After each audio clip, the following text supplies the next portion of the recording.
kami itu bukan tidak lanjut kegiatan kita yang itu cukup kemarin. Dalam arti kata bukan kami mengajari Bapak Ibu, bukan kami menggurui Bapak Ibu. Nah, kebetulan apa yang kami terima ini, yang kami dapat ini, kami mendapatkan dari awal. Kami di awal itu Bapak Ibu ada beberapa teman sekolah yang minta bagi nanya. Memang kami belum berhak menyampaikan, belum boleh ya, atau belum lagi. Nah, sekarang kami istilahnya bukan mengajari, itu kita berbagi ya. Dari berbagi itu tentunya setelah kita analisis rapor pendidikan, sebelum kita menginjak definisi, kita strategi pembelajaran ya. Ini perlu saya jelaskan, saya sampaikan dulu Bapak Ibu, strategi itu secara kita Bapak Ibu ya.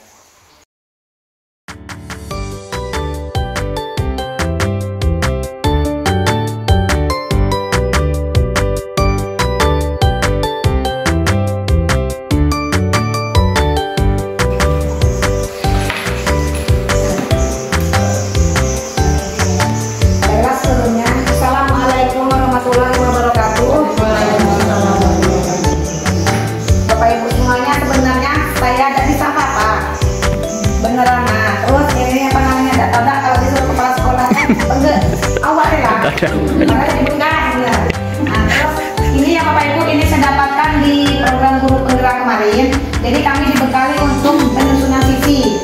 Nah, di sini hanya berbagi praktik baik, bukan apa namanya menggurui atau apa, cuman apa yang sudah saya lakukan. Jadi saya berbagi kepada Bapak Ibu. Nah, di sini tentang pembuatan atau penyusunan visi dan prakarsa perubahan. Jadi untuk pembuatan visi itu sebetulnya kita dengan warga sekolah di sekolah kita berdiskusi yaitu untuk membuat namanya itu prakarsa perubahan. Nah, kalimat prakarsa perubahan ini nanti akan kita gunakan untuk pembuatan visi. Sebelumnya tadi yang disampaikan oleh Bapak Permanto benar, untuk membuat visi itu kita melihat apa sih kekuatan yang ada pada sekolah kita. Nah, bisa oh ternyata banyak Bapak Ibu gurunya yang mahir IT, kemudian sarana prasarana yang ada di sekolah mendukung, kemudian juga bisa dari inquiry apresiatif. Jadi inquiry apresiatif itu adalah sebuah pernyataan yang bisa kita gunakan atau kita gunakan sebagai kekuatan yang bisa mendukung pembuatan visi kita. Nah, di sini jadi tujuannya yang kami dalam guru penggerak itu adalah menguatkan atau menebalkan visi sekolah. Itu merupakan definisinya seperti apa yang ada di Bapak Ibu. Boleh diungkapkan. Perwakilan boleh. Apran, Kak Mansur, boleh. Yang lainnya, Putri. Visi itu iya Pak. Apa yang di benak pikiran kita untuk ke depan yang akan kita kembangkan atau yang akan kita timbulkan yang ada di sekolah itu atau di masyarakat tersebut. Iya, benar.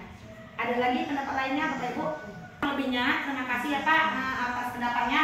Jadi visi itu merupakan suatu impian, mimpi. Di sekolah kita apa sih? Jadi kita menyusunnya dari sekarang. Tidak mungkin kalau langsung tercapai kan Pak ya. Jadi nanti insya Allah di kemudian waktu, beberapa tahun kemudian mudah-mudahan itu tercapai. Itu adalah visi.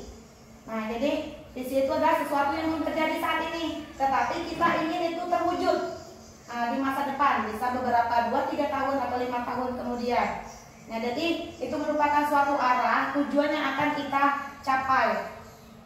Nah, kemudian, misalnya ya Bapak Ibu, di sini kan kita berimajinasi tentang mau menjadi apa sih murid kita di masa yang mendatang. Nah, dari sini dulu kita menggali apa sih yang sudah pembiasaan yang sudah kita lakukan di sekolah kita.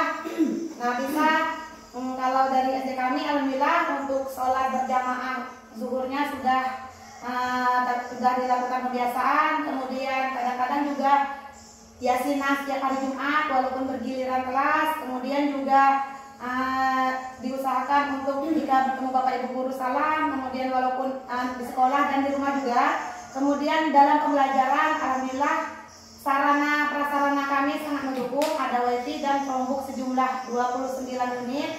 Jadi kalau untuk satu rombel kelas sekali belajar mencukupi. Jadi kami itu mempunyai jadwal pertemuan menggunakan Chromebook itu 1 minggu sekali di kelas dimulai dari kelas 3, 4, 5, dan 6. Kemudian yang terakhir dari Chromebook itu kami sudah mulai mengajarkan Canva ke anak-anak. Mereka bisa membuat suatu inovasi atau berupa hasil karya.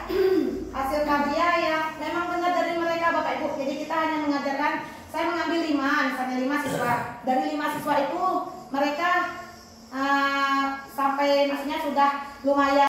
Pertanyaan ini kemudian dari hasil rangkuman yang Bapak Ibu tuliskan itu bisa nanti kita buatkan sebuah visi yang akan kita apa namanya bawa apa nih nanti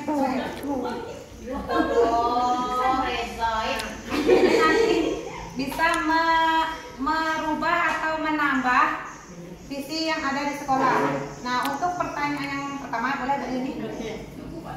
Untuk yang pertama kita memimpikan murid-murid yang titik-titik yang bagaimana ya. Jadi ini jawaban dari Ibu Bapak semua. Jadi dari sinilah nanti kita bisa tahu visi sekolah kita itu maunya seperti apa ya. Jadi salah satunya kita memimpikan murid-murid yang kreatif, ini ya salah satunya kreatif. Kemudian berbudi pekerti luhur, pintar dan sukses, cerdas, pintar dan berakhlak mulia, pintar dan kreatif, sopan santun, pintar, cerdas, murid yang beriman dan bertakwa, beriman, bertakwa, cerdas dan kreatif, berakhlak mulia, pintar dan kreatif, beriman, berakhlak, cerdas, kreatif. Itu murid-murid yang Bapak Ibu inginkan dari sekolah ini ya. Nah, kemudian yang kedua, kita percaya bahwa murid adalah titik-titik. Nah, itu gambaran dari Bapak Ibu semua bagaimana melihat murid-murid Bapak Ibu sendiri di sekolah ini ya. Jadi gambaran murid-murid yang ada di sini itu seperti ini, salah satunya anak-anak yang pandai, kemudian generasi yang cemerlang, generasi penerus bangsa, generasi yang mempunyai kemampuan, generasi penerus bangsa, generasi yang penting untuk memajukan negeri, generasi penerus yang kreatif, dan generasi yang beriman, generasi penerus yang memiliki keistimewaan dan bakat, pribadi yang memiliki kelebihan masing-masing, generasi yang akan meneruskan cita-cita bangsa, generasi yang bisa negara kita maju. Itu yang lanjut. Yang ketiga, di sekolah kita mengutamakan titik-titik apa yang kita utamakan di sekolah ini ya. 1. Pembelajaran CPSA, kemudian pembelajaran keselamatan dan kesehatan, pembelajaran yang menyenangkan, pendidikan karakter, pendidikan berpusat ke peserta didik, berfokus ya. Pendidikan berfokus ke peserta didik, model pembelajaran yang dapat menarik minat belajar siswa, pendidikan yang disiplin, pendidikan yang berkarakter, pendidikan yang bisa memotivasi siswa yang berkarakter, pendidikan yang berkarakter, pendidikan yang berkarakter. Kemudian murid di sekolah saya sadar betul bahwa jadi murid itu pendidikan itu penting bagi mereka, kemudian belajar adalah kebutuhan, memiliki kreatif dan inovatif, kemudian belajar merupakan suatu yang sangat penting bagi kehidupannya, kemudian belajar suatu keinginan yang kuat. Sebagai umat beragama yang baik, belajar adalah utama kunci keberhasilan. Berdoa dan beribadah adalah kewajiban dan berpengaruh bagi pribadi mereka. Kemudian belajar adalah suatu tujuan dan keberhasilan bagi mereka. Mereka bersekolah untuk mendapatkan pendidikan. Nah, ada lagi nih, mereka di sekolah untuk mendapatkan pendidikan. Nah, sama ya Bapak Ibu. Isinya macam ini Bapak Ibu. buat pertanyaan, bagaimana cara meningkatkan kreativitas dan motivasi belajar peserta didik melalui pemanfaatan teknologi? Apa yang dilakukan? Tindakan yang dilakukan itu yang pertama, jelas diskusi dengan kepala sekolah, kemudian juga dengan rekan sejawat, kemudian mencari referensi dan praktik baik. Jika sudah ada yang melakukan pembelajaran menggunakan teknologi, boleh kita mencari informasi dari guru tersebut. Kemudian ini lanjutannya Bapak Ibu, meningkat. Apa yang kedua adalah A, ambil pelajaran. Nah, diambil pelajaran ini yang tadi yang saya bilang. Jadi siap. Masalah pembelajaran nanti silakan Bapak Ibu sharing.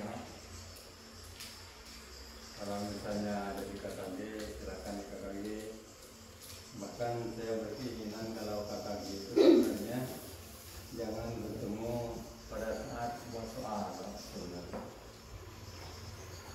Saya berkeinginan di waktu-waktu tertentu, misalnya sebulan sekali yang terjadwal, KKG itu tetap jalan kan. Karena ternyata guru itu tetap punya masalah ya. Masalahnya masalah kita menghadapi anak-anak. Maka itu timbulnya strategi pembelajaran itu.